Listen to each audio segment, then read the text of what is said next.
Okay, so you're not a Giants fan, so if they win the World Series tonight, you don't care. Well, I'll just go wherever the emotion... There's George W. Oh, you missed it. And he's a part owner, I think, or he used to be the full owner. Yeah. I don't remember. I think he had to give up ownership in them when he became the president or something. I don't remember the rules on that. See, I don't think he shaves. Look at him.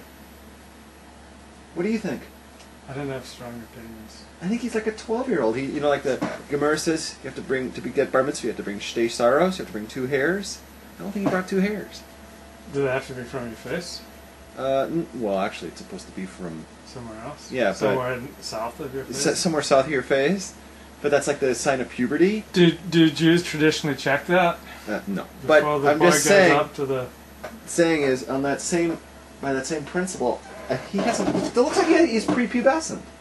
That's why I'm saying he's 12. You like him, right, Rabbs? Sit down. Idiot. Okay, so introduce us and all that. Hey folks, it's Torah Talk. It's Parsha's Todot.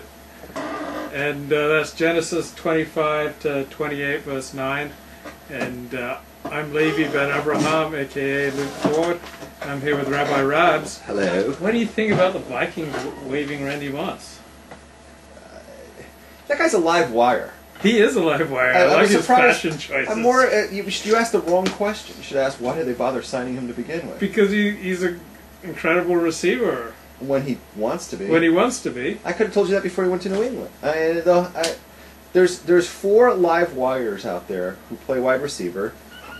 One of them retired. That was Keyshawn Johnson. But the other 3 were like Randy Moss and Terrell Owens and Chad. What's his name?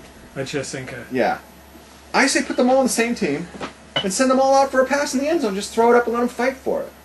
I mean, that would be entertaining to me. Short of that, I wouldn't want any of those guys on my team.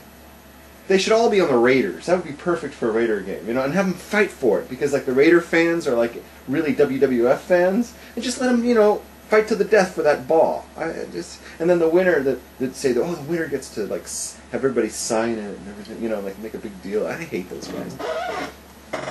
So do you have any thoughts on last week's discussion? Yeah, but before we get to that, first of all, is there anybody even in the... No.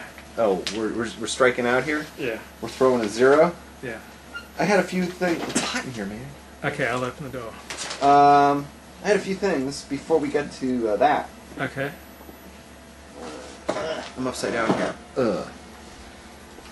I made some notes of stuff. I keep pulling up the wrong ones.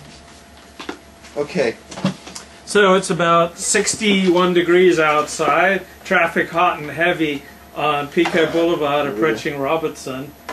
Jews are all coming out of davening Ma'ariv, and they're getting ready to study some serious Torah. And that's what's going on in the Pico Robertson neighborhood on this November 1st, 2010. And now Rabbi Rabbs. I noticed on your blog today, that there was a whole article that you posted from the LA Times, having to deal with shadels, with wigs, with women's wigs, and I thought, let's talk about that a little bit tonight. Right. I have what to say. Great. Okay, first of all, let's just familiarize everybody. There's a halacha, there's a law in the Torah. The Torah tells us that when a Jewish woman gets married, she has to cover her hair. Mm-hmm. That her hair should only be seen... Oh, I'm not even in the camera. Don't worry. By the way, you need to like tuck in next to me for the YouTube. Yeah. You're always like way off the side on the YouTube. It's okay, as long as you're in there, that's what counts. No, you got to be in there too, because I can't do a highlight. I can't make a highlight movie with a guy who's off camera. Okay. All right. Are you with me? Yeah. What are you doing? Just making sure it's... All right. Oh, is Brandon in there? Say hello to Brandon. Hi, Brandon. Okay. According to Jewish law, a woman who, when she gets married, has to cover her hair so that only her husband sees her hair. Because it says in the Talmud that the most beautiful part of a woman is her hair. And that it should only be shared with her husband. That she saves for him. Yeah. So the idea is that she should cover it, and she should look her prettiest or whatever, because hair is pretty, and she should look her prettiest for her husband, and everybody else sees her, you know, just modest. You got very pretty hair, like those kind of those things. All right, don't try to control yourself. Okay.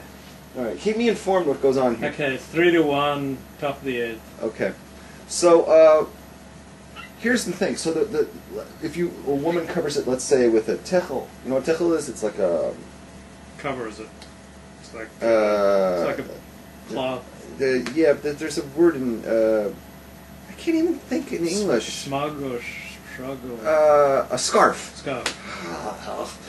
A scarf. A woman wears a scarf. She can wrap all her hair up into a scarf, or like some women get like these like swimming caps. They look like swimming caps. Yeah. They put them a on. baseball bat if they're modern a baseball cap. No. You should only allow. You should not be more than 4 fingers, which is a tefach of hair seen anywhere. So a baseball hat and like a big ponytail sticking out doesn't cut it.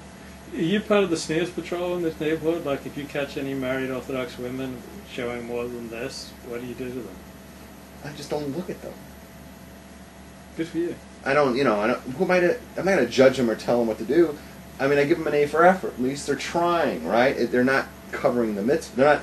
They shouldn't think that they've done the mitzvah because they've done nothing. Okay, but it's better than like not doing anything, I suppose. You know what I mean? They're on the road to like doing it. All right. So that's the story on that. And it makes it easier when you're trying to pick up chicks, because if they've got their hair covered and they're Orthodox, they're married. So well, why don't you just check for the ring? Well, I keep forgetting which finger. All right. So that's the story. You wear what's called a scarf. Now, somewhere along the way, they incorporated into this wigs. Mm-hmm. I personally am very anti-wig. Mm-hmm. They had a story today in the LA Times about how these wigs, what they're called shaitels, are made, and women wear these shaitels to cover their hair. What they do is they like wrap their hair up or whatever, and then they put some other woman's hair on top of it. Yeah. That's my problem right there. Yeah. Especially if it's real human hair and it's done to look real pretty. That article is everything. I'm against everything that they did in that article. Here's why. The article talks about. You can find it on Levy's blog, which is right on the same page as this right now. That the article talks about how they make them so pretty. Yeah. Women, there's nothing wrong with looking pretty. No, that goes against the spirit of the mitzvah. The spirit of the mitzvah is the woman should only look that pretty for her husband. That hair is beautiful. It shouldn't be for other guys. So what do? They use real hair so that every guy is looking at them. Hey. There are even like pretty woman shadles, like the hooker in that is it Richard Gere movie? Yeah. So there are even shadles like modeled after a hooker. So this author from the Orthodox Union, he wrote a book on modesty. Rabbi Eliyahu Safran. Sometimes you are what you wear, an argument for sneered modesty. His wife sells shadles, and one of the shadles that she sells is one advertised as a sexy shadle and a pretty woman shadle. That's just great, huh? That's just great. So the idea that if you can dress up like a whore, like that's somehow sneeze, it's badly mistaken. So I personally am very anti-wig. And just 10 seconds. Like you tell a guy that she looks like a whore and she'll slap your face. You tell a Jewish woman she looks like a whore and she'll go, thank you. That's a Jackie Mason joke. Okay, go ahead. All right. You can't do that with a comedian. I know these things. Okay, sneak back into the movie. Okay. Now here's the thing. I'm very anti-wig. I was engaged. I told my call at the time, "You're not getting a wig." She was like, "Great, I don't want to wear one of those," and we were on the same page. I don't want my wife wearing it because I think it goes against the mitzvah. Yeah. She's going out and she's actually trying to be prettier than she is to other guys. I think I don't know how you can be okay. What's happening over there? They just want to know why we never see shadles in the form of 70s style afros. Is that the Lakewood Rav? Oh God, here we go. All right. So that's my 2 cents about wigs. I'm anti-shadle. Okay. I mean, awesome. if you're going to say what's better, that she should wear a shadle or she should not cover her head at all, Yeah. I'm going to go with a shadle is better. Would you want your wife to shave her head? No. Okay. Because the most beautiful part of a woman is her hair. In fact, I write about this in my book. You know the answer to this. The more hair, the more beauty. Yeah, I agree with that. The most beautiful part, and God knows what He's talking about, right?